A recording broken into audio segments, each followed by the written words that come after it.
lots to talk about. Lots to talk about. If you just jumped on, celebrating our 20th show, thank you very much to everybody. And here's to the next 20. And it's gonna be a lot of fun. And one of the reasons why this is a milestone is because after show 20, we have guests booked for the show. We have the first actual official interview booked for February 23rd. I'll be posting some information on that within the coming weeks. And then we have next week, we will have a sports blogger, sports writer on to discuss the Super Bowl matchup, post Super Bowl, obviously. So we're going to end up doing that a lot more. So that's going to be a lot of fun. And like I said, so show 20 is kind of that last show where it's, I mean, there might be some in the future, but it's pretty much going to be the last show where it's only going to be me you guys are staring at and listening to. So going forward, we're going to be having probably at least one person on per night. So cheers. And I am drinking tonight, just so you guys know. I'm drinking whiskey cokes. So I'm not going to sit here and get wasted by any stretch of the imagination, but I am going to celebrate. So, again, if you're just joining us, I did not get my hoops basketball for potentially doing a product preview tonight, which sucks. But it is what it is. There's some weather delays. Obviously, there's some bad weather in some areas of the country. And I just got an update today that my hoops basketball for 2021 won't be to me till Friday. So, it is what it is. I also have a box of Contenders football that's supposed to be showing up, and it was supposed to be here yesterday. That is sitting in Meridian, Idaho for some unknown reason since Sunday and hasn't moved at all. So I don't get to rip that tonight either. So I'm going to go to the old trusty Prism Draft Picks Fast Break. And this is the last box that I have. So we're going to rip this open, give some shit away out of this, and have some fun tonight. So that's the only box that I have to rip tonight, unfortunately. Till next week. Next week I should have some good stuff. My plan is to have for next week, a mega box of Playbook. And then I'm hoping to get some Optic football. I'm hoping to score some retail, whether it's local or online or secondary. I'm also trying to snag some Hoops Premium, even if I have to pay the current going rate, because to be quite honest, it's worth it. Some of you guys have heard me say this. The resale of a lot of those single cards by far and away exceed what the box current cost is in the secondary market. Even a blaster paying $53 for it has been. I have rarely seen a box that has not paid for itself. So I'll be picking up some Hoops Premium, and maybe I'll be able to rip some of that next week as well. But we are going to discuss a few things tonight. Number one, going-ons in the NFL. But before we do that, anybody watch the Raptors game tonight? I just checked before we went live, and Fred VanVleet went off for like 42 points, I believe it was, with like 8 minutes left in the fourth quarter. He was having a game against the Magic. Let's do a check-in. He's got 54 points. And there's still a minute left in the game. He's probably out because they're up by 12, but he's got 54 freaking points. Fred VanVleet, undrafted. Damn. That kid's pretty freaking good, actually. So, we're not a real big basketball show here, even though we do talk about it a little bit, but noteworthy. Fred VanVleet, 54 points against the Orlando Magic. Hell of a game. Okay, shifting gears back over to what we do best here, and that's talk football. Let's start with the news that everybody is aware of by now, I'm assuming anyways, and that is the Lions and Rams trade in which Jared Goff was sent to Detroit and Matthew Stafford sent to LA. How about that for a way to, because technically it does not take effect until the new league year starts on March 17th, I believe. So it hasn't officially happened yet. But how about that for day one of the new league year? We see Matthew Stafford go to LA and Jared Goff go to Detroit. That's a hell of a freaking trade. Now, some say that Detroit fleeced LA in this deal. And I might argue that that is true. Because what Detroit got in this deal was a quarterback who's played in a Super Bowl, who is 25 years old. They got a third-round draft pick for 2021. They got a first-round draft pick for 2022. And they got a first-round draft pick for 2023. Plus, Jared Goff was the number one overall pick in 2017. So technically, they got 3 first-round picks to send Matthew Stafford to LA. And Matthew Stafford's contract was not small. And Detroit's still on the hook for some of it. Stafford was a $43 million left on his contract deal. And 2 years. And the Lions are going to carry 17 of it. So Rams got a pretty decent deal out of it as well. But they only got a quarterback that's maybe going to play for another 6-7 years. Whereas Detroit got a quarterback that's going to have 15, that's potentially going to be playing another 15 years. So, again, a few people around the sports chatter world saying that Detroit fleeced LA in this deal. I guess part of it depends on how highly you covet Matthew Stafford. And I know there was a lot of teams reaching out to Detroit about Matthew Stafford because, let's face it, a really good quarterback that's been on a mediocre franchise since he was drafted, he could be the missing component to a number of teams making a playoff push or even making a Super Bowl. When you look back at it, would the Rams have beaten the Patriots 2 years ago in the Super Bowl had Matthew Stafford been the quarterback instead of Jared Goff? That's really that question alone is what I would base whether or not I would make that trade. Would Matthew Stafford have been the deciding factor that won LA a Super Bowl against Tom Brady? Would that have changed the outcome of that game? If the answer is yes, I make that deal. Would the Rams have advanced further in the playoffs this year with Matthew Stafford at quarterback? If the answer is yes, you make that deal. Now, Jared Goff came in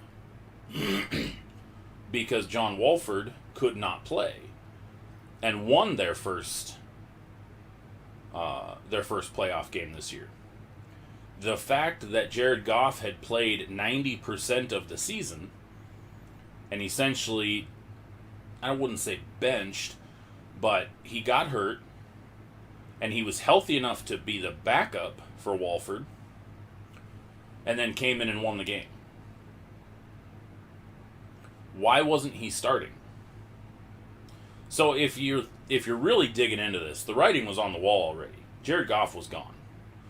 So the question then became, did McVay want to try to roll with John Wolford, who played decent, and he's young, he had no experience in the NFL, or was Goff going to be casualty to bringing in a major name such as Matthew Stafford. Questions to ponder. No, it was, like I said, the writing was pretty much on the wall. If Goff was McVay's guy, there would have been no question in that playoff game. If Goff was healthy enough, Goff would have been playing. Wolford wouldn't have gotten the start. Simple as that. So, anyway, in summary, we're going to see the Rams starting Jared Goff. We're going to see Detroit starting Jared Goff. And we're going to see the LA Rams starting Matthew Stafford this next year.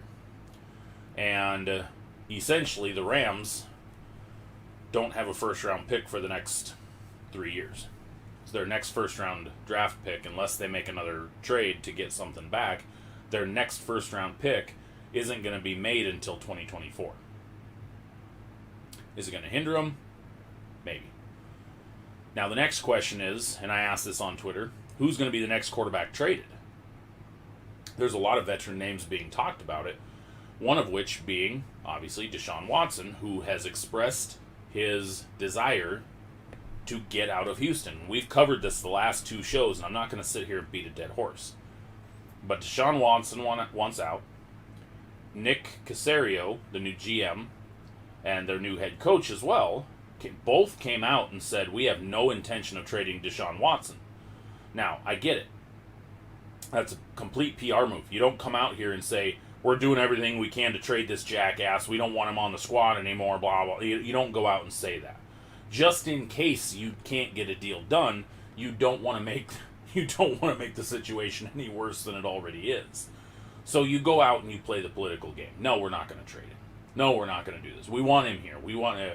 You make him feel as warm and fuzzy as possible. Whether or not there's been any communication with Deshaun Watson, we don't know. If you look back at the situation with Khalil Mack a few years ago when John Gruden and Mike Mayock came to town, Khalil Mack did not talk to Gruden at all. He did not talk to Mayock at all. He literally forced his way out by zero communication. And Gruden, after 5 months of saying we don't want to trade Khalil Mack, we have no interest in trading Khalil Mack, traded Khalil Mack. So, pretty high possibility we see the same thing. They're just playing the long political game, and they're waiting to see what offers they get. Now, I've had a few conversations with people. I had an interesting one last night with a guy on Twitter.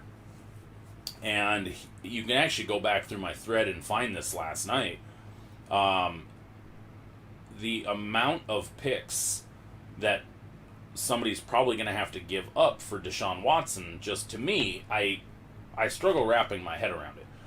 So the deal that he was talking about was to send Watson to Miami, which has been talked about. That's no shock. The deal he was referring to was send Watson and Fuller, and in return, Miami gives up Tua. First round pick this year. I think he even said both first round picks this year. First round pick in 22, first round pick in 23, and a third, I think, second or a third in 22 and 23 as well. So it was like 5 or 6 picks. And in my opinion, that's going a little steep. Now, is Watson potentially one of the best quarterbacks in the NFL right now? Is he a generational talent? I'm not going to deny that. The example that was given was used because of what Stafford got, what it took to get Stafford. And what people have not understood about Stafford, the Stafford-Goff deal, was that Goff had a massive contract. And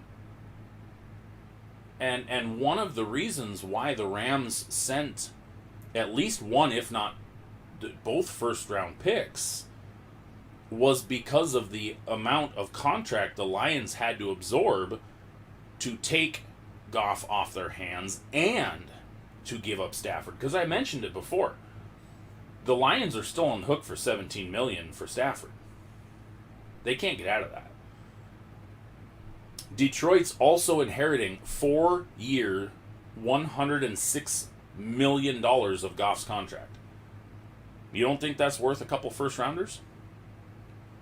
If I'm the GM for the Lions, I'm not taking on Jared Goff's contract from the Rams as a straight up trade. Because I'm only giving up a $43 million contract for Stafford, and I'm taking on $106 million of Goff? That don't make no sense. So, a first, maybe two. I could do that. Okay, let's roll with that. So, you can't use the Matthew Stafford, Jared Goff trade in this because of the contracts that were involved. Because it took 2 first-round picks to get Jared Goff off their books. It's the same thing like if Carson Wentz gets traded. A lot of people are saying that now Carson Wentz is going to be traded, and I don't think he's going to, based off the new head coach being the understudy to Frank Reich, who Frank Reich, spoke volumes about this guy. And we'll play a scenario here. If Carson Wentz gets traded, even if they trade Carson Wentz for a Jacoby Brissett level player, okay?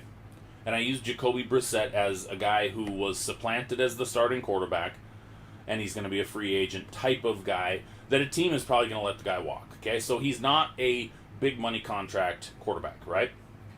If a Carson Wentz deal for a Jacoby Brissett level of quarterback were to come into play, the Eagles are going to have to send 2+ first rounders to take on Carson Wentz's contract.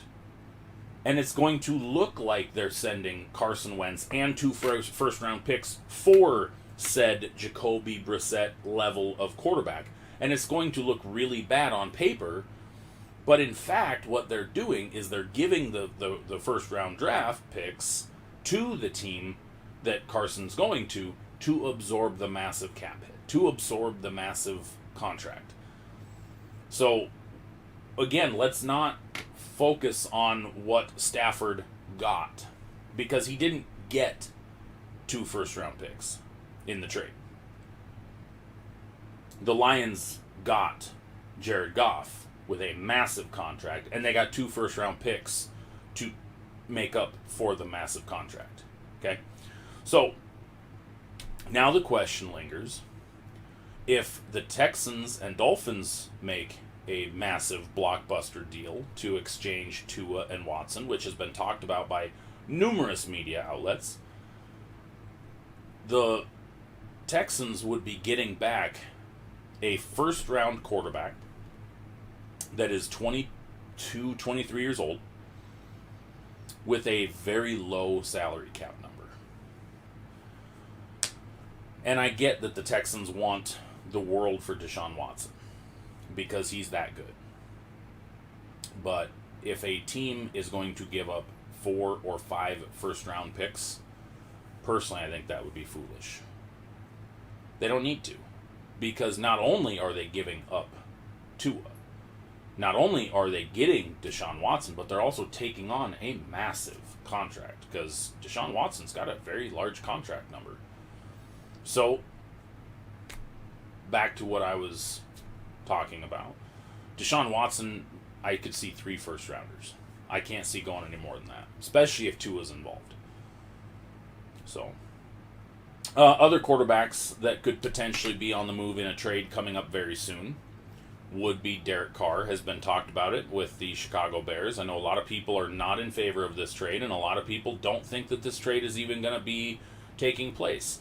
But the Bears have expressed interest in Derek Carr, and John Gruden has, on more than one occasion, expressed how much he loves Marcus Mariota. So you could see Carr on his way out at a relatively low dead cap hit, and Gruden gets Mariota, which is what he wants. It's not unheard of for Gruden to make a move like that. So, and a team like Chicago is a major player for Derek Carr. Part of that's because they didn't extend Mitchell Trubisky. They didn't take on his fifth-year option. So Mitch Trubisky's a free agent this year. So Mitch Trubisky could end up with somebody like Denver or Washington or, shit, he could end up in Carolina. Mitch Trubisky's walking around here looking, with his thumb in the air looking for a friggin' job right now.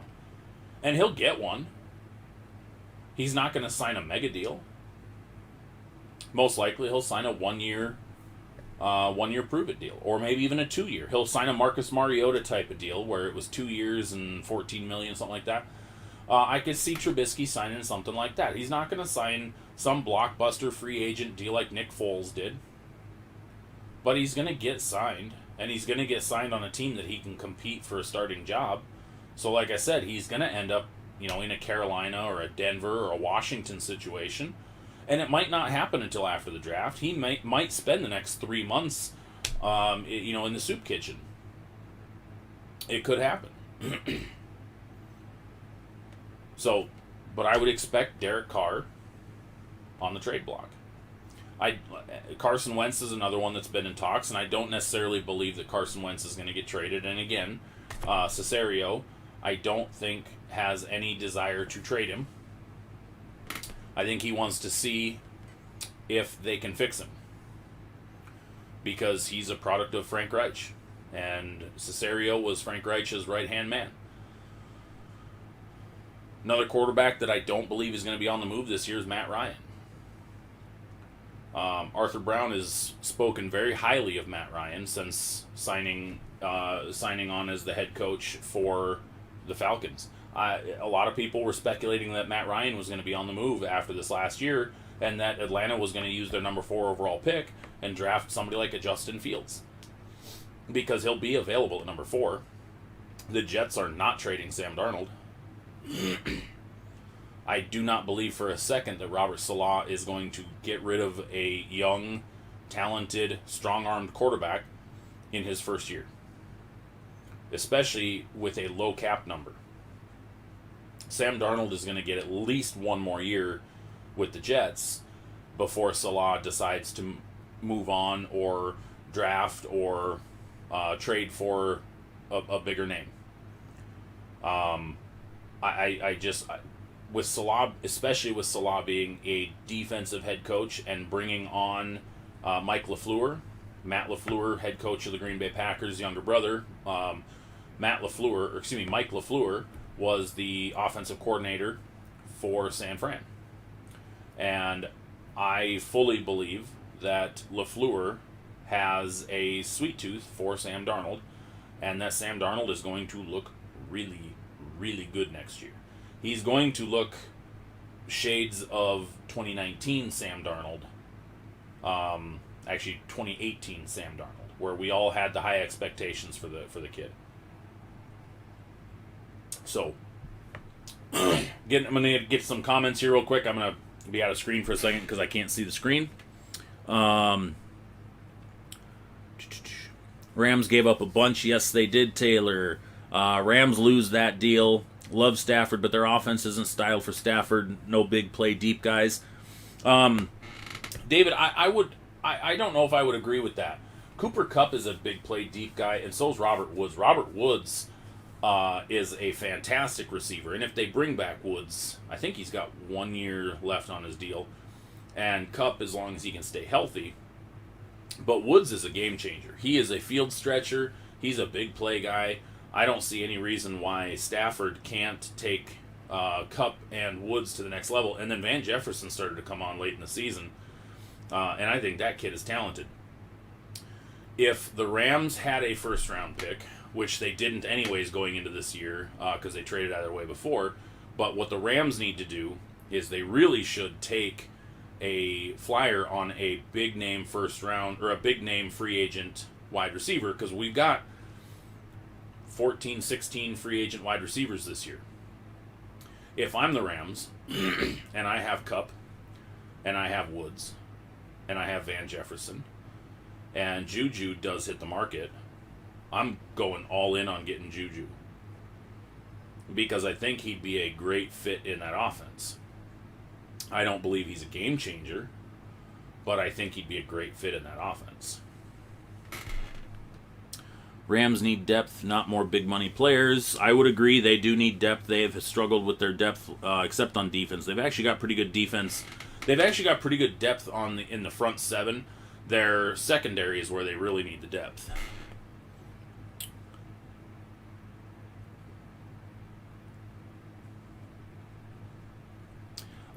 Yes, I do believe Woods can win jump balls. He has proven it. He's done it in the past. He doesn't get thrown many jump balls is the problem. Their offense has not been geared towards that, and Jared Goff is clearly not comfortable throwing jump balls. Definitely, Woods has proven that he can do it, absolutely. And Van Jefferson has length and range. He's another guy that can as well. Because I want to say, isn't Van Jefferson like 6'3"?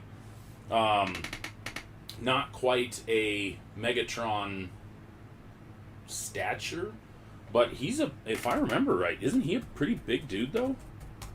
Van Jefferson, I'm gonna look it up real quick. He's 6'1", but he's got a pretty good size to his body. So I mean, positioning and stuff, I could see him being able to get up for some jump balls. But I do think Robert Woods can be that guy.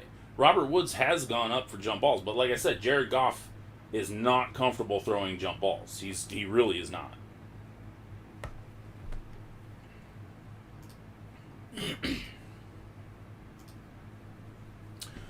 Okay. Hang on a second. I'm gonna make me another drink real quick. I brought me some ice cubes into the studio so that I could just pour and go. Jameson and Coke tonight, boys. Jameson and Coke.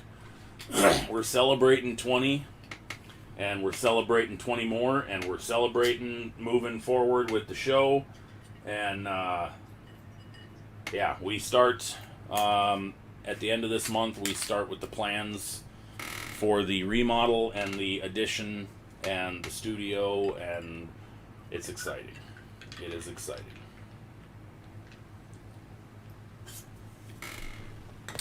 So, cheers.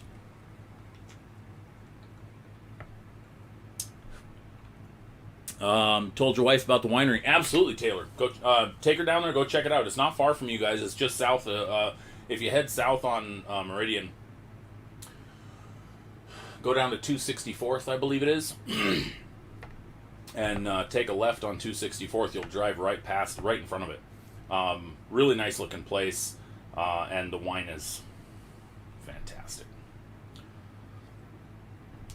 Okay, switching gears over to Le Super Bowl.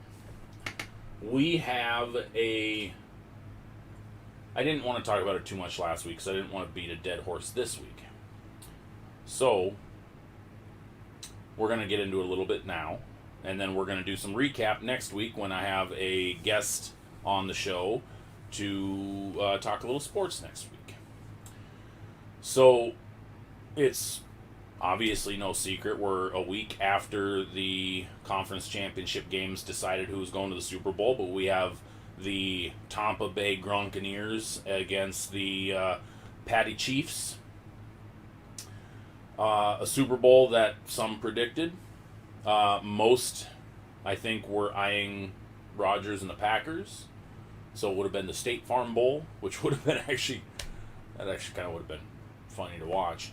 But we had the Packers lose in the NFC Championship game for a second straight year, putting into question Rodgers' future with the Green Bay Packers, which I think I would be safe to say that Rodgers is going nowhere. I'm pretty confident in saying that. Yeah. Anyway, Super Bowl. Tom Brady. I'm pretty positive and safe in saying that Tom Brady has put doubters to rest as to the Patriot way more being Tom Brady's way, and that the mastermind behind the Patriots' success was more Tom Brady less Bill Belichick. And don't get me wrong, Bill Belichick is a very good defensive-minded coach. Extremely good. I don't use this year as any sort of example as to how good or how bad the Patriots were, because the Patriots led the league in COVID sit-outs for starters. So that really hurt. And the next up mentality is really tough when there's no preseason, and he had to plug 7 or 6 starters into his defense without any preseason, and signed a few of them last minute. So I'm not by any stretch of the imagination making excuses for the Patriots. I kind of relished the fact that they were a middle-of-the-pack team after being dominant for the last 20 years. But at the same time, when it comes to my football fandom, I don't look through black and gold colored glasses. I see things for what they are. And I could tell that the defense for the Patriots was struggling because of those key missing pieces that the defense was built around. Ergo, they missed the playoffs. Now, will they miss the playoffs this next year? I guess we'll see who their quarterback is. I'm still a firm believer that Jimmy Garoppolo is going to end up back in New England this year, and the 49ers are going to make a splash trade or draft a quarterback. But I do believe that Jimmy Garoppolo is done in San Francisco. And the main reason why I say that is because in the 4 seasons since he was traded to San Francisco, he's had 1 season where he's played 16 games. And that was the season last year, 2019, that he took him to a Super Bowl. He has not played 8 games in a season, aside from that 1 season. And if I'm the 49ers, and if I'm John Lynch, I'm pulling my frickin' hair out, what little I have left. I'm pulling my hair out thinking that we signed a big money contract for a guy that we're going to maybe get 8 games a year on average. And that's not okay with me as a GM. So, everybody knows Bill Belichick holds Jimmy Garoppolo in high regard. He was the Tom Brady protege. And I believe that Bill Belichick could be successful with Jimmy Garoppolo. Jimmy Garoppolo is a good quarterback. I mean, he is. There's no denying that. And I think if he goes back to the Patriots, we will see the resurgence of the Jimmy Garoppolo high level of play, provided he can stay healthy. Now, Belichick can build an offensive line around him, much like he did for Tom for a big portion of his career, so he can learn. Tom wasn't Tom Terrific the first few years that he was a starting quarterback. Bill Belichick gave him a simple offense to run that had some good running backs to support him and a really good offensive line. It wasn't until 7-ish years into playing, when he got Randy Moss, for example, that he started to command the offense, and he started to really become the Superman, we'll call it, where he was changing the plays at the line of scrimmage, where he was running the no huddles, where he was telling Bill Belichick, let me handle this, let me do this, I got this, and he started to command his team. And so it could take a couple of years of Bill Belichick tutelage to put Jimmy Garoppolo in that position, where basically you put the sumbitch in a bubble and make him throw 25, 30 times a game, and he'll maybe get touched twice, because the offensive line is that good. It's not a bad way to build a quarterback. And then Jimmy Garoppolo could turn into Tom Brady 2.0. Or he could turn into Matt Castle. Anyway, back to the Super Bowl. I don't know, I keep getting off topic here. Back to the Super Bowl. Tom Brady versus Patrick Mahomes. The GOAT versus Baby GOAT. I don't really... And I like Patrick Mahomes. I think he's a phenomenal quarterback. But calling him the GOAT this early in his career is, I think, a little premature. Now, if he wins like 3 or 4 straight Super Bowls, okay. We'll revisit this and I'll, hey, okay, yep, I was wrong. Absolutely. But I mean, yeah, win an MVP in your second season, win a Super Bowl in your third, go back to a Super Bowl in your fourth. I mean, I'm not saying he's a system quarterback by any stretch of the imagination, because he's very, very good at extending plays and making something out of nothing.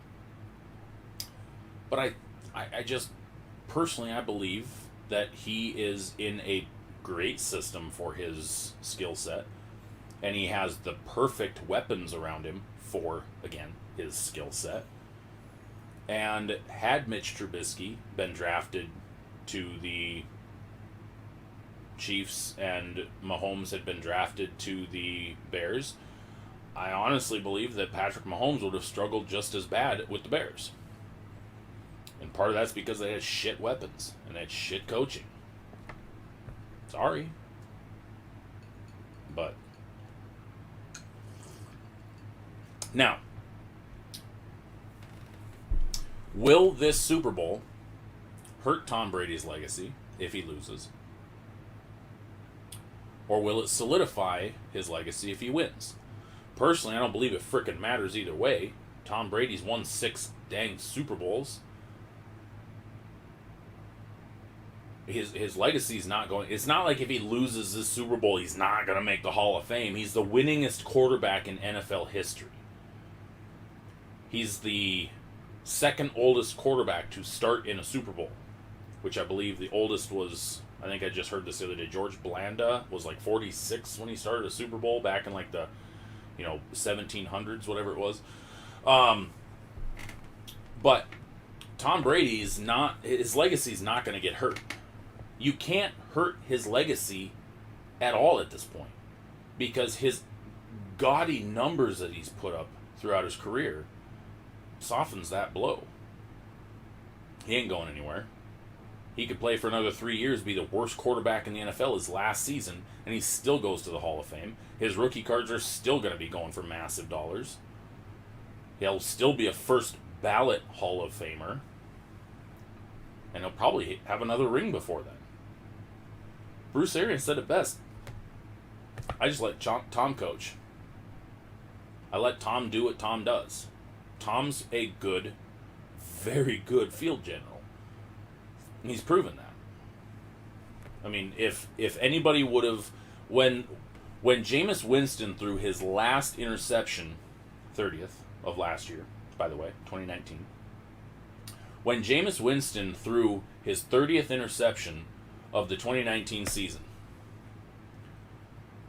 and the Buccaneers finished the season without making the playoffs, not knowing that Tom Brady was going to be the quarterback of the Buccaneers, there's not a damn person on this earth that expected the Buccaneers in 2020 were going to make the playoffs, let alone win a playoff game, let alone beat the Packers in the NFC Championship game to then go to the Super Bowl to face the defending Super Bowl champion Kansas City Chiefs. If anybody tells me that they believed that was going to happen when Jameis Winston threw his 30th interception of the 2019 season, I'm going to call you a damn liar.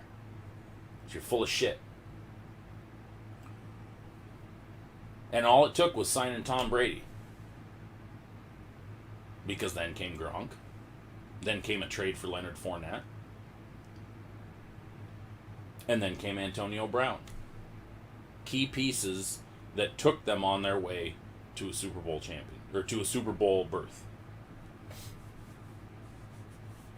Question's going to become now at this point, is Tom Brady going to hold the record for the most Super Bowls for the next 30 years?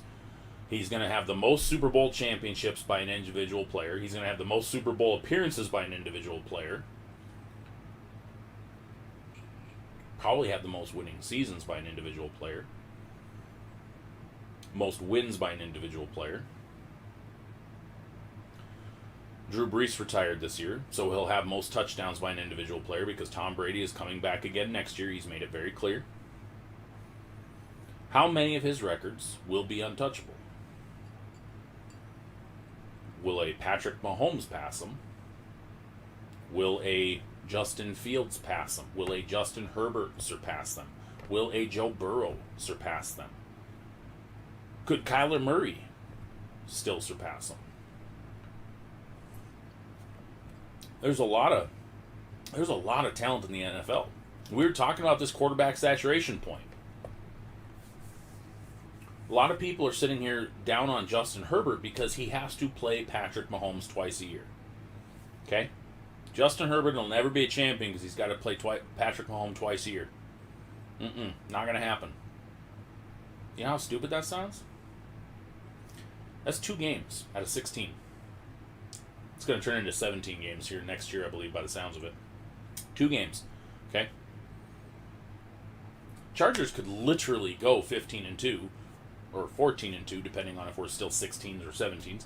But they could literally lose 2 games to Patrick Mahomes, still end up with a first-round bye, and not even see the Chiefs in the playoffs. Perfect example.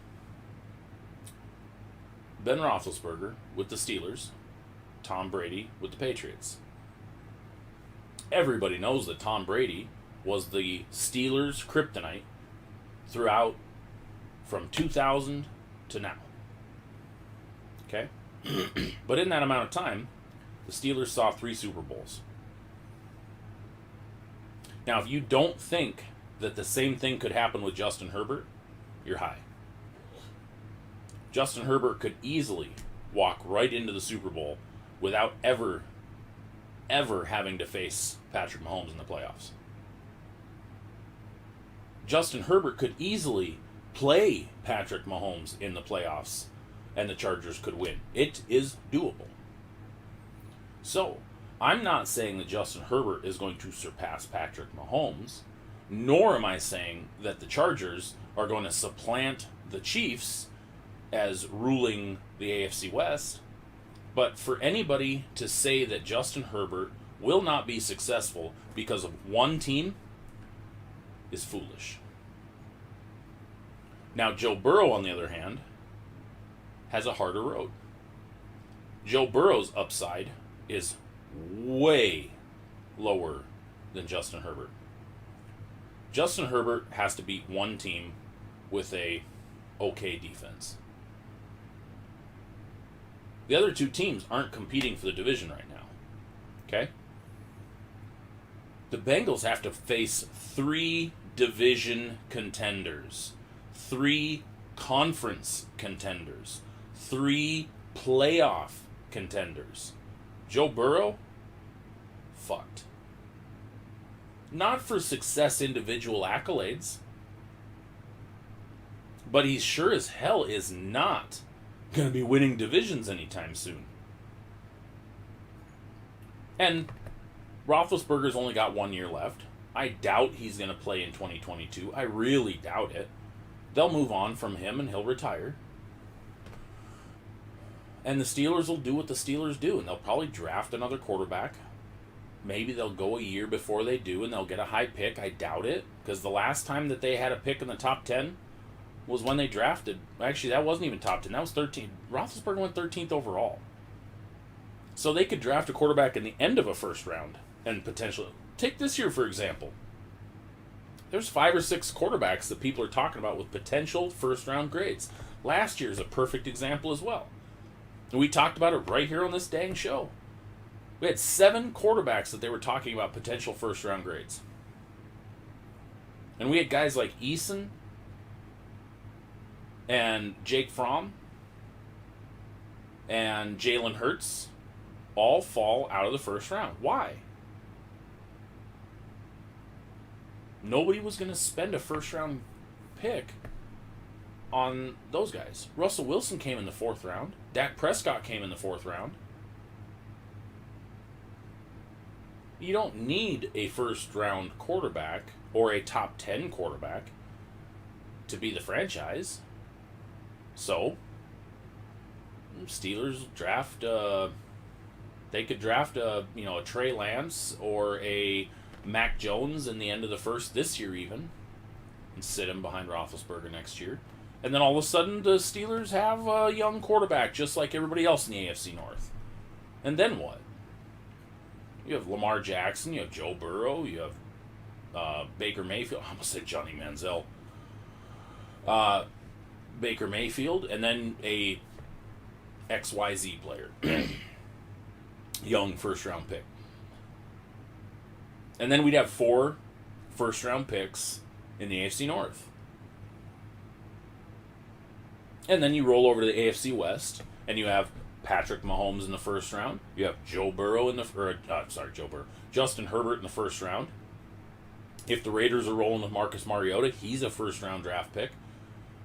And if the Denver Broncos sign Mitch Trubisky, he's a first-round draft pick. So then again, another division with 4 first-round draft picks. The difference being between the AFC West and the AFC North, defenses. Defenses are crucial in the AFC North. Which is why every year, year in and year out, you see at least 2 top 10 defenses come out of the AFC North.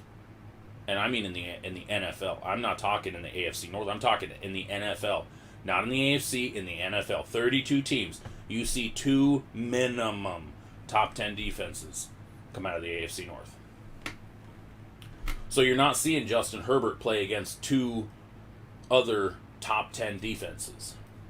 Because imagine being Joe Burrow and having to play 2 top 10 defenses twice a year. That's 4 games out of your 16 games against top 10 defenses. And then the other defense that you have to play 2 games against is probably a top 15 defense. So yes, Joe Burrow's ceiling a lot lower than a Justin Herbert. A lot lower. And nothing against Joe Burrow. I think Joe Burrow is a fantastic quarterback. Was he worth a first-round draft pick? Yes. Do I believe that they should have drafted him number 1 overall? No. I believe they should have gone with Chase Young, and I really believe that because Joe Burrow getting hurt was a prime example of why. I'm not a fan of building a team by taking a quarterback early. And when I say early, before the rest of the team is developed. Now, did it work for the Browns? This year. It did. They made the playoffs. They won a playoff game. Congratulations to them. Absolutely. Is it long-term success? I don't know yet. I still don't believe that they should have drafted Baker 1 overall. I think that they should have gone, and don't get me wrong, Nick Chubb is fantastic, and part of the reason, though, why I believe Nick Chubb is as fantastic as he is, because they have a 1-2 punch with him and Kareem Hunt. And they got fantastic value getting Nick Chubb at the beginning of the 2nd round. And then lucking out by Kareem Hunt having a boneheaded decision to do what he did and get cut after a fantastic rookie season with the Chiefs. But then they used their other first-round pick that year on Denzel Ward, who is no longer with the team. And I like Denzel Ward. But they could have drafted at the time Saquon, number 1. And yes, Saquon has been hurt, and Saquon's been on a very bad Giants team. But they could have drafted Saquon 1 overall. They could have traded out that pick and gained another first-round pick. They could have still drafted Baker Mayfield later in the draft. He wasn't going 2, 3, or 4. Because those picks, the teams that were picking in those spots that drafted quarterbacks, everybody knew who was going where. So, I don't believe that the Bengals should have drafted Burrow 1 overall. I think they should have gone Chase Young. Chase Young would have changed that defense. Their defense was horrible. Bottom 3 in the league. Now, granted, yes, they traded Carlos Dunlap to Seattle, and they weren't really playing Carlos Dunlap, which was stupid of them because the guys they had ahead of him weren't doing shit. Now, had they played Carlos Dunlap, Seattle would not have gotten Carlos Dunlap, and Seattle would have then struggled with pass rush the rest of the season. Seattle probably would not have made the playoffs. Let's be real here. Okay? Carlos Dunlap helped change that defense. Same with Jamal Adams. Those two key acquisitions for this season changed Seattle's fortune. Granted, one and done in the playoffs, but that whole series of events is all linked. And Seattle got Carlos Dunlap out of it and made the playoffs because it changed their defense. Made them more competitive. All right, back to the comments. Let's see here. Do you think the Bucks secondary will adjust to Hill earlier in the game? I would think they would have to. I think they will. I think it's Arians is a very good game schemer, and he's going to have to. Tom can handle the defensive, adjusting to the defense on the fly, and I think Arians is going to have to make sure that he's focused on his defensive responsibilities and making sure his coordinator's up to speed. And I have a feeling they're going to man over on Tyreek Hill because they cannot allow him to get free. They cannot allow him to be open. If you man-to-man or one on him, or you don't have a safety over-the-top help on him, he will kill you. Now, that is going to leave Mecole Hardman. That is going to leave Travis Kelce on a one-on-one. But you can also spy on Kelce. The biggest thing is, don't leave a linebacker on Travis Kelce. As soon as you leave a linebacker on Travis Kelce, Mahomes is going to spot it, and he's going to exploit it. So it's going to come down to how do you cover so many weapons when you have to play man on all but one, because you can't cover over two on. You can't run a cover two on multiple players. You can't put safety over the top help on multiple players. You have to do that on one side, on one player. You can't leave both safeties with nobody covering the backside of the field. So they're going to have to figure out a way. What's more valuable? Who's your fastest cornerback? Who's your fastest secondary player to be able to cover Tyreek Hill one-on-one? Or who is best suited to cover Travis Kelce one-on-one so that you can safety over on Tyreek? So it'll be... I'm really curious how Arians is going to adjust to this, because that is going to be a big part of the game. Now, the other question mark that I have, so Clyde Edwards-Helaire is healthy, and from what I'm hearing, rumors, is that Le'Veon Bell is healthy.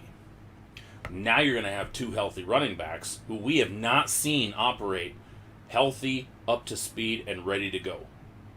And we all know that Le'Veon Bell is very active in the passing game when he's healthy. So, that could change everything for the Bucs defense.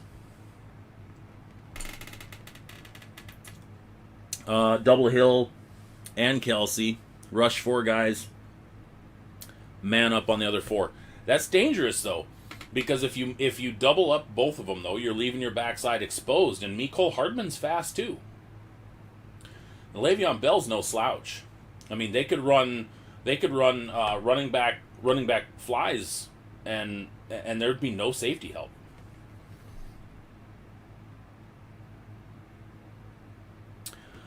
No, David, I'm not writing them completely off. I'm just saying they don't have the defensive pieces nor the offensive line to compete. They got destroyed by all three AFC North teams, aside from the Steelers' collapse late in the season. But they got absolutely obliterated all season long by those teams. And it was because they couldn't score points, and they couldn't stop a pass rush.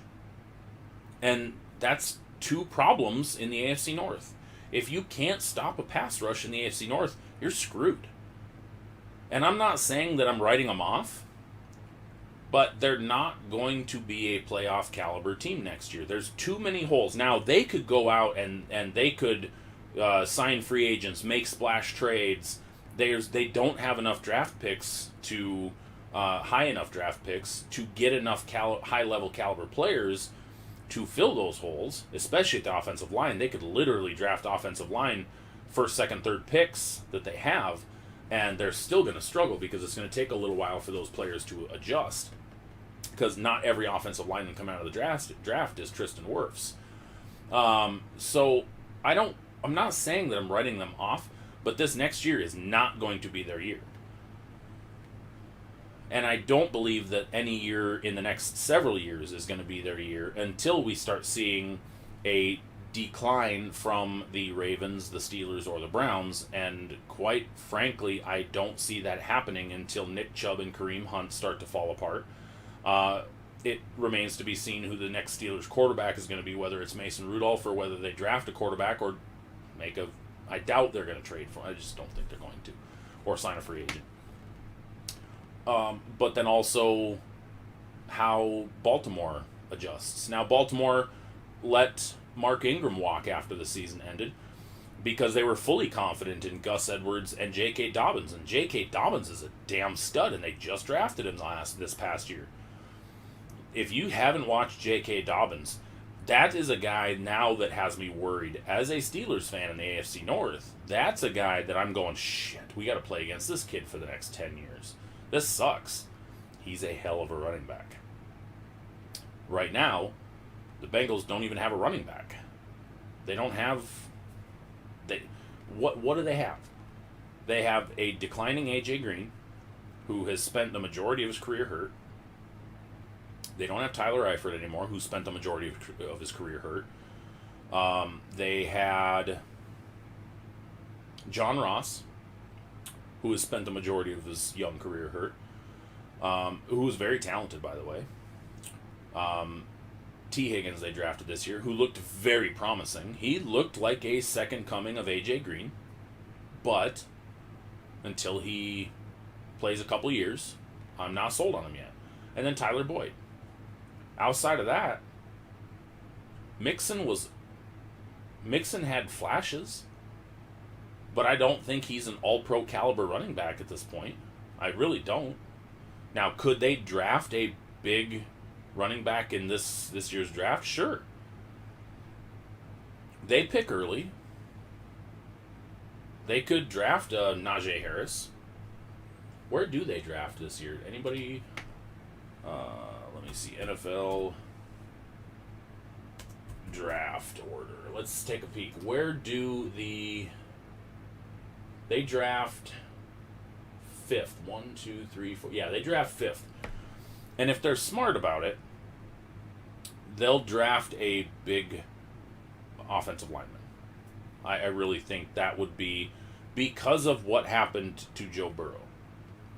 I believe, this is my belief, when you're picking that high and there is a once a year offensive lineman and he's on the board at 5, you take him. When you drafted a number 1 overall quarterback last year who got hurt because your offensive line allowed him to be sacked 30 plus times, you draft that once a year offensive lineman. Simple as that. Joe Mixon is good, Dave. I wouldn't call Joe Mixon a stud. He shows flashes, yes. But again, their offensive line is also part of the problem. And if they had a better offensive line, could Joe Mixon be better? Yes. But given the state of things in Cincinnati, Joe Mixon's not the solution. He's not a pound through your defensive line type of running back, your opponent running back. Joe Mixon this year, I'm going to pull it up real quick. Joe Mixon's stats this year.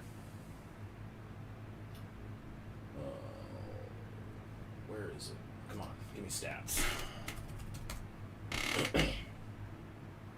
Here, we'll look on ESPN. 2020 stats. Joe Mixon averaged 3.6 yards per carry, which is not good. There's a lot to manage in life right now. Chase Secure Banking is right there with you to help, with the convenience to manage your money from the Chase mobile app. 119 attempts. Plus, it helps you spend only what you have, because you want to get ahead of your expenses and want to get ahead in life. Chase Secure Banking, helping you get ahead. Open a Chase Secure Banking account today with no minimum deposit. For a Joe Burrow offense, right? Bengals rookie Joe Mixon is They unhappy really with his need workload in a Cincinnati. bashing Head coach Marvin running Lewis back said the right running back needs to show Until they more build their offensive maturity. line. Our insider Bill They Pullman need a with us. bruiser. Bill, do They don't you have that right agree now. They need with the Lewis's guy approach that to is Joe literally Mixon? going to go I couldn't agree shoulder more. pads down. Joe Mixon's very all lucky he was secure, drafted where he and was, given gash his the background defense and for all 4 the things yards a that took carry. place in Right now, in without college. the offensive line, he's not that guy. Now, He's a Najee Harris gifted is runner. that guy. He is not So a now the complete question pass becomes, protector yet, do you take the and number it 5 doesn't overall look as pick though he and really draft understands the that protections. And that may be big what name Marvin's alluding running to. And understanding it, you got to work at Or it. You got to do you be in your draft book at the night. You offensive got to lineman look at extra film. help I'm not your saying he's existing not running doing back, it, but and also believe me, I know draft or Marvin also well. help your I trust him. franchise quarterback that I you know just his, drafted I last trust year. his judgment, and you can see the results. He carries the ball okay. The rest You're of it is getting not ESPN okay. commercials for All right, me? Bill Pulling with I've the made the insight. big We'll see time. if the workload does change for Mixon this coming Sunday when the Bengals host the Colts. You're seriously getting ESPN commercials from watching me? Are you guys serious?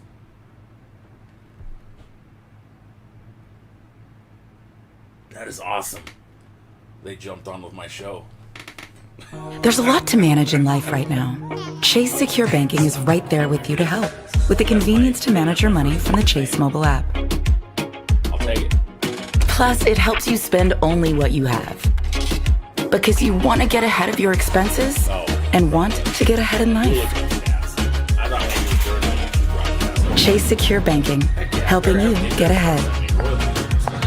Open a Chase Secure Banking account today with no minimum deposit. But It's Love Okay, Hate Day, so- Secret Squirrel. So who's up in Week 7? First up, coming off Now a we got week our in which he had football 36 talk carries out of for the way 167 tonight. Let's yards, get taking on out the Panthers to defense. It was top 10 against ripping fantasy backs this the year. box Do you love? open. Let me get my camera changed Hey. around here real quick. Yeah, I'm he's a gonna love switch for screens on me. you I guys think I'm for the a only guy second. that had him in the top 10. You think about Mitch Trubisky. Since he's been a quarterback, Jordan Howard has a 55-20 rush advantage over Tariq Cohen. And you think about this defense here. LeGarrette Blount, Mike Gilsey, Mark Yeah, Ingram, get out Carlos of Hyde, ESPN. all average at If least you 4 have the yards per rush ESPN against the app Panthers this open, year. In 3 home games or, this year, or Howard the averaging over website open, 102 yeah, that's scrimmage going yards to- per game. He's got 3 that's going to touchdowns. be I expect to a see a problem. heavy workload for him again against Carolina. He's a love. Who's next? Next up, Ty Montgomery split.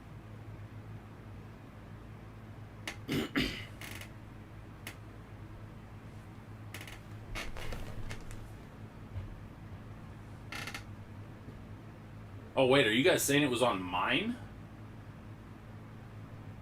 How could it have been mine? My all my sounds are muted. That's weird.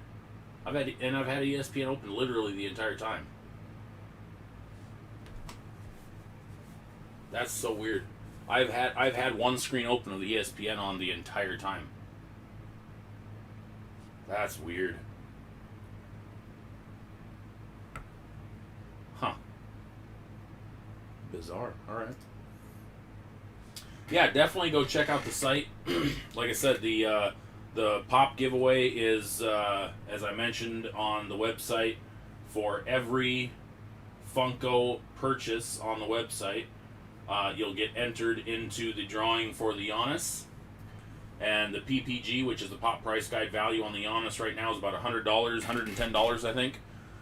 So that is going through the website only. So all in-person purchases, card show purchases, that kind of stuff don't count towards that. And it doesn't work for single card purchases. It only counts on Funko branded items. Hang on a second, guys. I gotta refill my drink.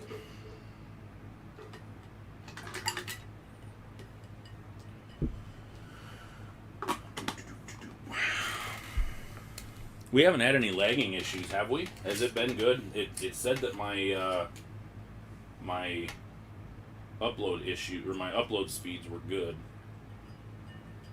10 megabytes is supposedly what I need.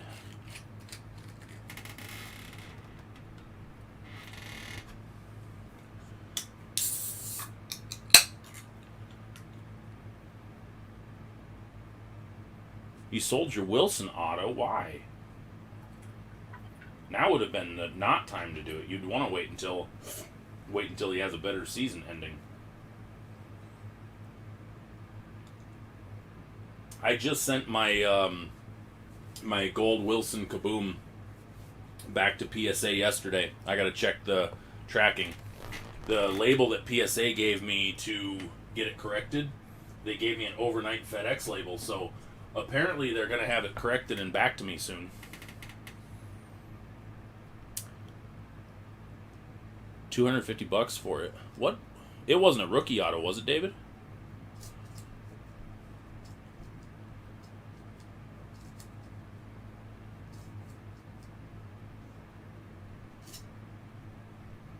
I was going to say a rookie auto out of 5 should have gone way more than that. Ah, placing patches. Gotcha. Okay, guys, so since NBA Hoops is coming out this week, we're gonna rip a box of the last collegiate product of the NBA season, just to kind of go out with a bang. Prism Draft Fast Break Edition. We broke a box this a couple weeks ago as well. This is the last box I have. 2 autos per box. It's 5 cards per pack. 5 packs per box. Gonna give away a couple of bangers out of this as well. Hopefully we hit something big. Obviously we've had some big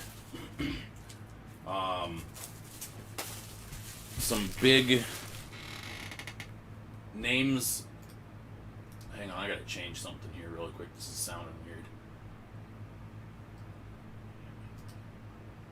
Okay, that's working. Okay, perfect. We've had some of the bigger names step up as of late. Obviously, LaMelo Ball's been playing really well. Tyrese Halliburton's was just named the Player of the Month for the West. Wiseman's been playing lights out. I mean, we're seeing a lot of talent out of this draft starting to step up now. So let's see if we can pull a monster out of here.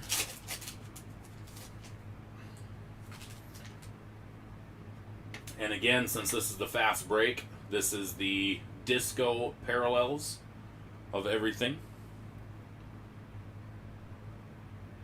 So first we get a Onyeka Okongwu Crusade. We get a Trey Jones.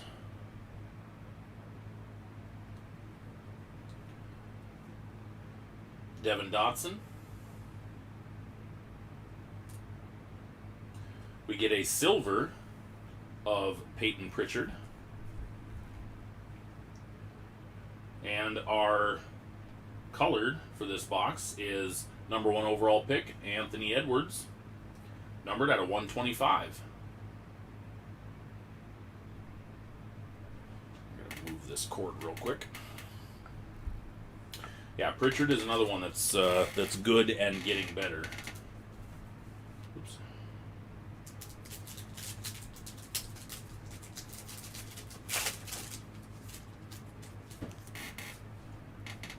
All right, Cassius Stanley, Xavier Tillman.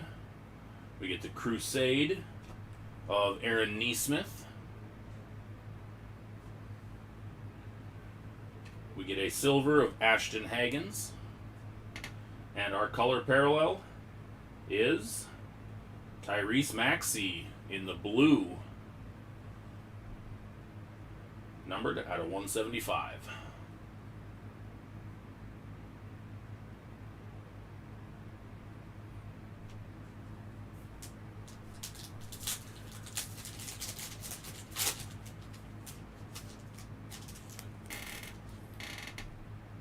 And there's Halliburton right there. Rookie of the month for the West. Aaron Nesmith, James Wiseman, And our first auto goes Xavier Tillman, who, as Donnie just said, got the start tonight. Xavier Tillman.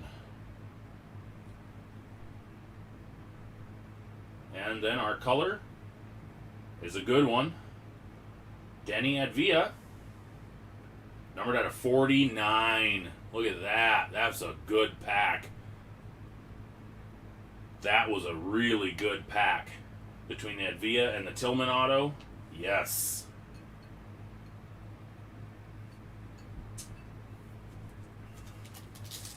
Really good pack. 2 packs left, being 1 auto contained in it. Got another Avdia rookie. We get the RJ Hampton Global Prospects insert.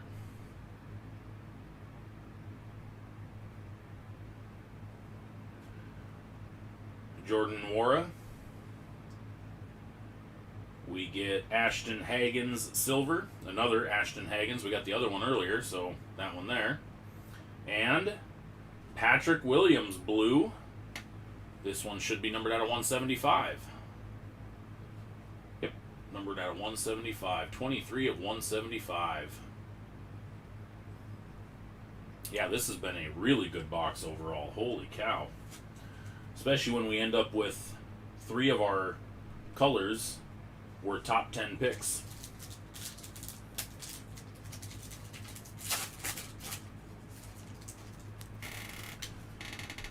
Peyton Pritchard,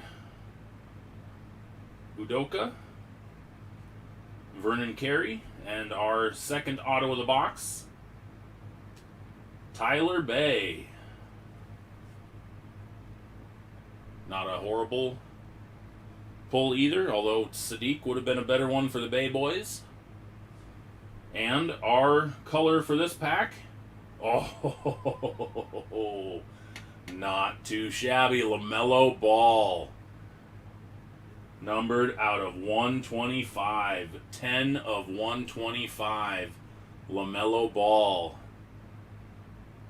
This was a very good box. Very good box. So that was one box, our last box of 2020-21 Prism Draft Picks Basketball Fast Break Edition.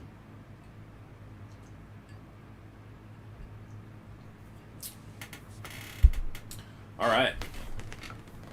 Let me get these sleeved up real quick, and then we'll figure out what I'm going to give away.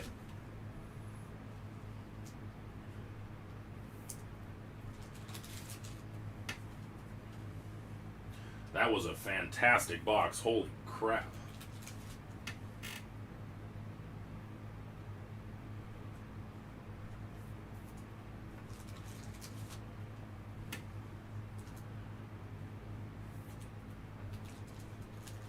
And then Maxi. So we ended up with, what pick number was Maxi? Did we end up with all 5? Did we run the gamut on it? Were all 5 picks?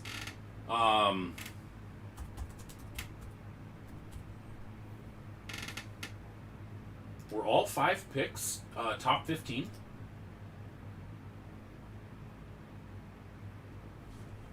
Let's see here. So we had Edwards, obviously. We had LaMelo. Williams. Denny was not. Where was Max? Oh, Maxi was 21. Dang it. Maxi was 21. So 4 out of our 5 hits were top 10. And then Maxi, who is still a stud, went 21. Dang, that was an incredible box.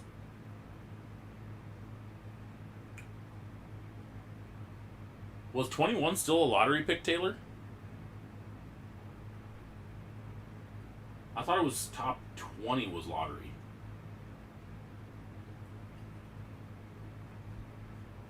I don't remember. Still, either way. Fantastic box.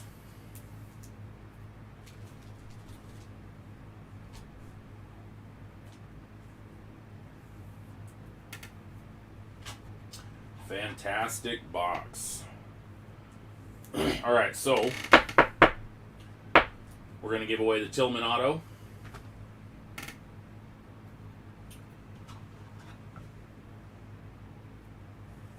And it was 14 was lottery. That's what it was. Okay.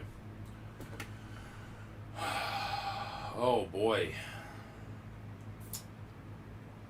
Tillman Auto and do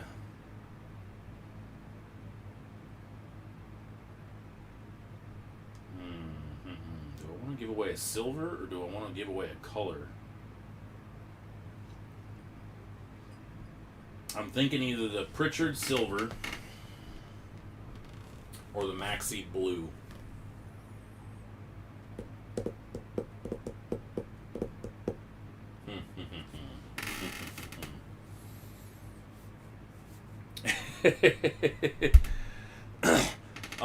I believe I'm gonna send the LaMelo into PSA.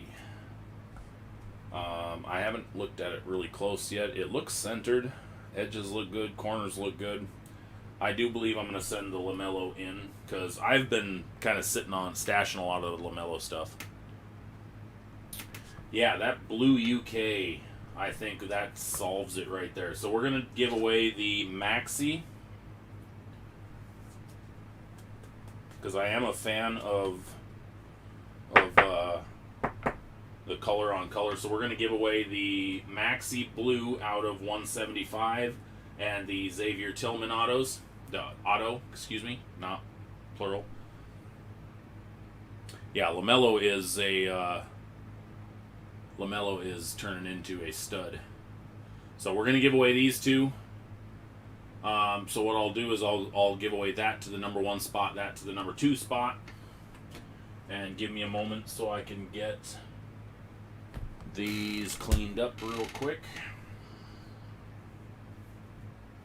Still that Denny though, numbered at a 49. That was not expected at all. And Patrick Williams, Anthony Edwards. God, that was a good freaking box. Holy crap. See, that's the kind of stuff I like getting to rip on the live stream. A box like that that's fun. That is really fun.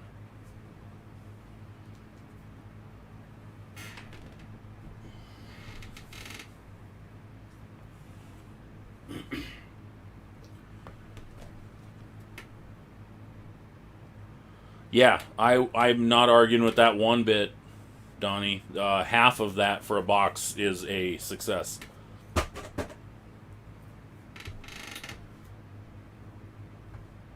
Absolutely. Especially right now with what LaMelo stuff is going for. Just as an example, I'm going to pop over to eBay real quick while we're before I do this. So a 2021 come on, Prism Draft LaMelo. What was the LaMelo numbered out of? Was that the 125?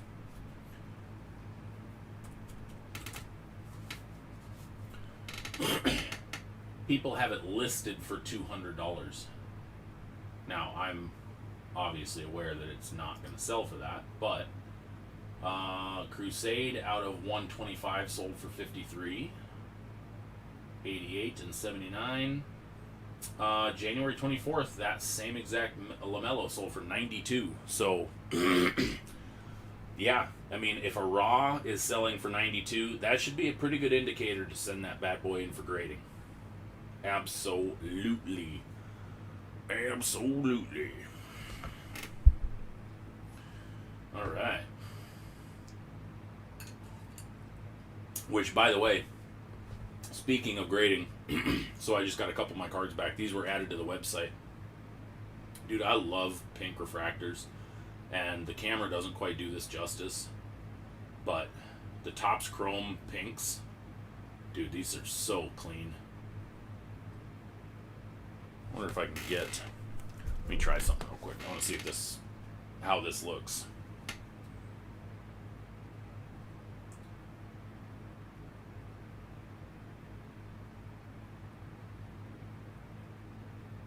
trying the camera on the light on my phone.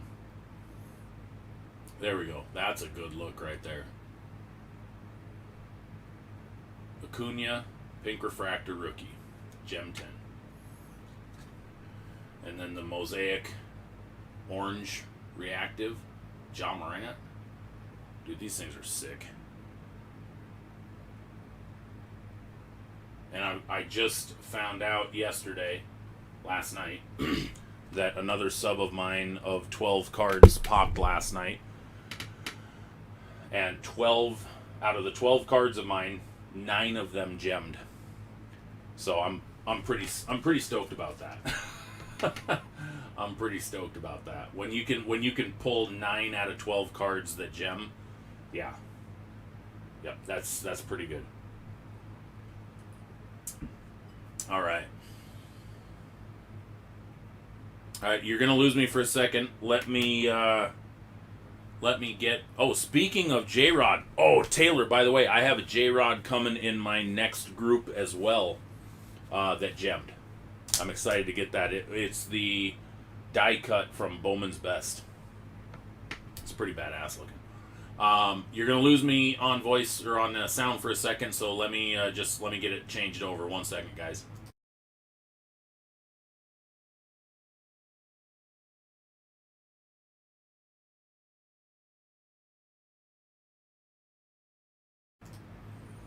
Alright, should be back. Okay, so we need our dice roller. There it is. And you're going to lose me again for a second.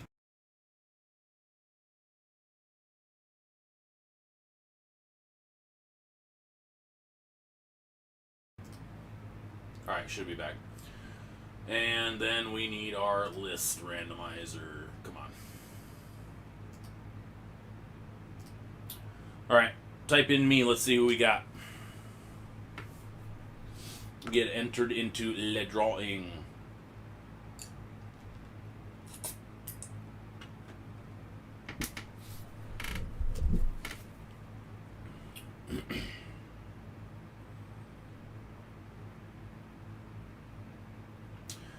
Yeah, Taylor, so the cards looks like they're anticipated being here Friday for your last sub. Alright, so we got Steven, we got Donnie, we got Taylor, we got Shane, we got David Miller. Man, a lot of our regulars are, are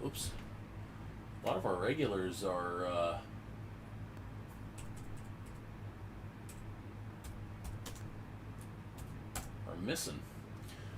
God, if we could get everybody that has tuned into the show for a period of time to actually get on at the same time, we'd have like 30 people in the channel. It's coming. I'm not worried about it. Especially as we get the interviews coming.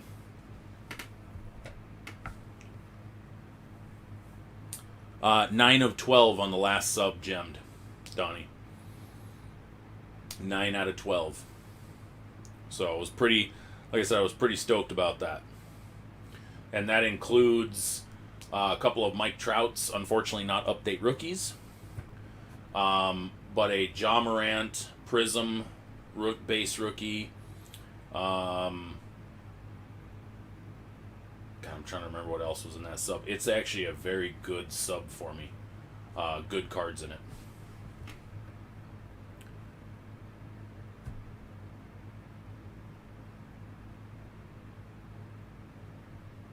Did you have any of the extras I threw in?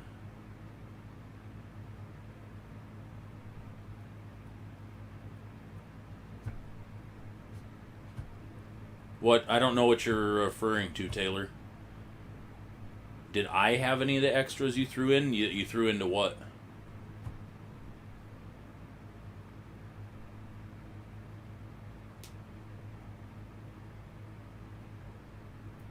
I'm not sure what you're referencing.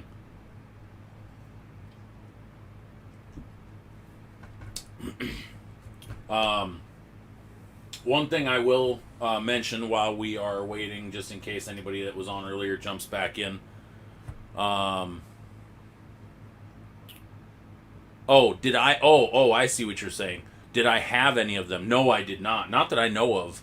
I still have them sitting right over here, waiting to be filed into my PC box.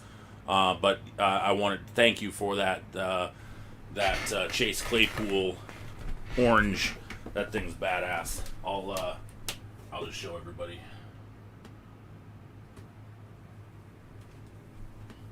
So I picked up a couple of, I mostly picked up a Chase Claypool from Taylor. The orange disco rookie prism. And then he threw in a Troy Polamalu, which I never turned down Troy Polamalu. Clear shots from Illusions. The acetate cards. A pink prism TJ Watt, which is pretty badass. And then a Minka Fitzpatrick silver from Prism this year.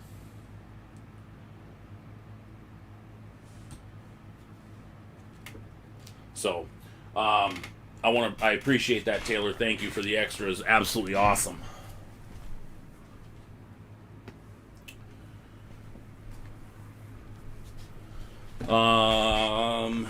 James Morgan, just saw you pulled a Justin Tucker Orange Ice from Prism Fanatics Blaster a few weeks ago. Do I still have it? James, it is entirely possible that I still have it. I can't confirm or deny at this point in time. I would have to go back through all my Prism from this year. I've got a lot. If I do have it, it'll likely end up at some point here shortly up on the website, which is slowly getting all the inventory built up. But I don't believe. I'm trying to remember if I opened that before the last card show. If it did get opened before the last card show, that might have ended up in the $1 or $2 or the couple dollar bin at the card show. I'd have to look. I don't know at the moment.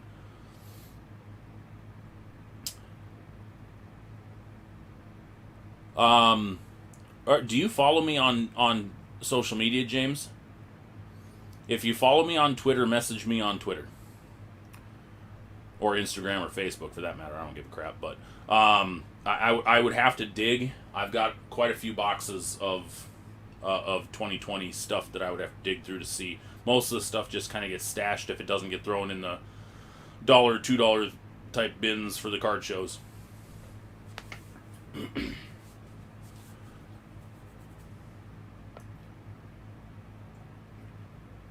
Okay. Let's get on with this giveaway, guys. Unless James wants to enter as well. We'll give it another second. Just type me in the chat if you haven't already, and you'll be entered into the drawing for tonight. M-E. Me. M-E. And those are the two we're giving away tonight. So the first spot is going to get the Tillman Auto. The second spot's going to get the Maxi Blue.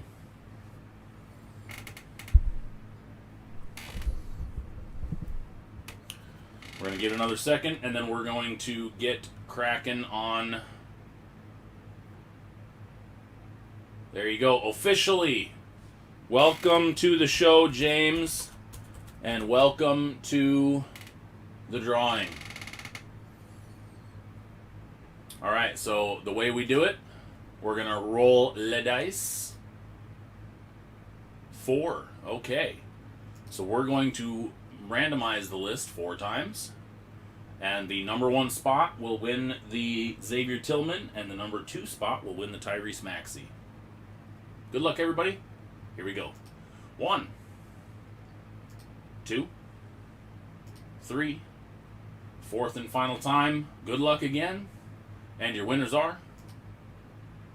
Stephen R. takes number 1. He gets the Xavier Tillman. And Taylor Number 2, getting the Tyrese Maxey. Congratulations to our winners.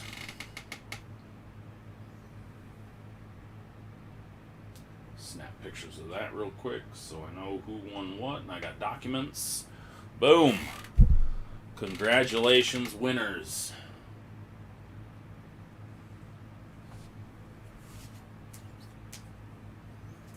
All right. I like it.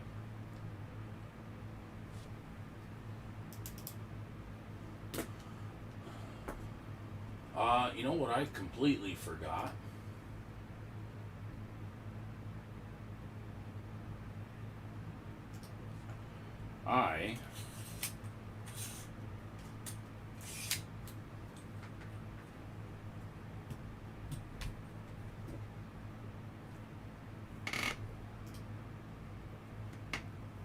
So, normally when we've been talking playoffs,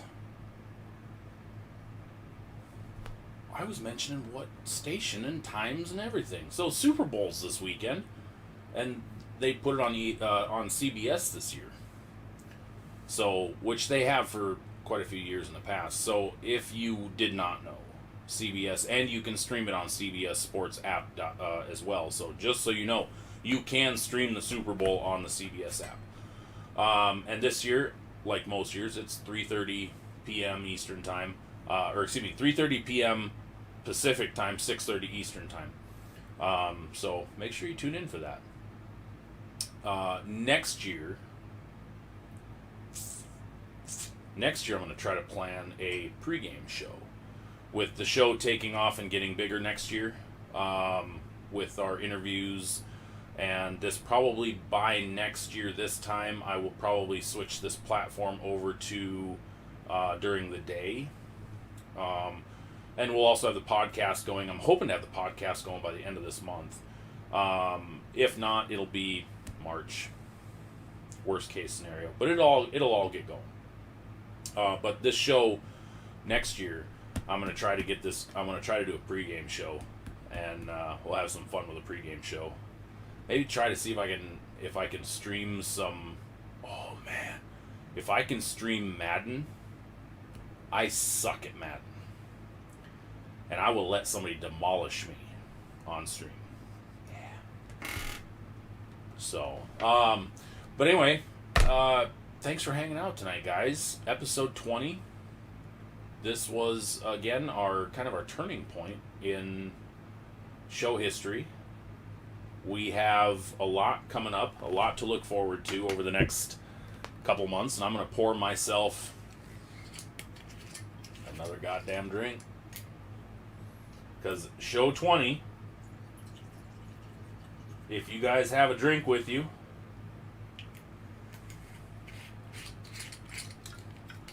don't be shy.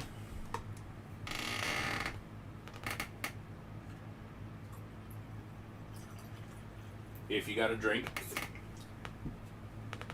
show number 20, and starting next week, I won't be by myself on the show. There will be somebody joining me well, not the same person, but I will have people coming in and out of the show for the foreseeable future. Big changes coming forward. Cheers, everybody, to 20 more shows. Oh, man. I love Jameson. So, next week, Super Bowl recap with my guest appearance. And then, end of the month, my first interview is scheduled. I don't think I'm going to have an interview scheduled before then. We're going to have some, just some general sports analysis chat joining me. But my first interview for the show will be February 23rd. Make sure you guys tune in for that, especially for the hobby side of it, because this is more hobby related for that interview. So, guys, thank you for joining me tonight, and I look forward to seeing you guys all next week after the Super Bowl. Have fun this Sunday. Stay safe this Sunday. Mask up if you're going somewhere, and stay safe. Have fun. Enjoy. Drink lots. Be merry. And let's watch some damn football. Last game of the season.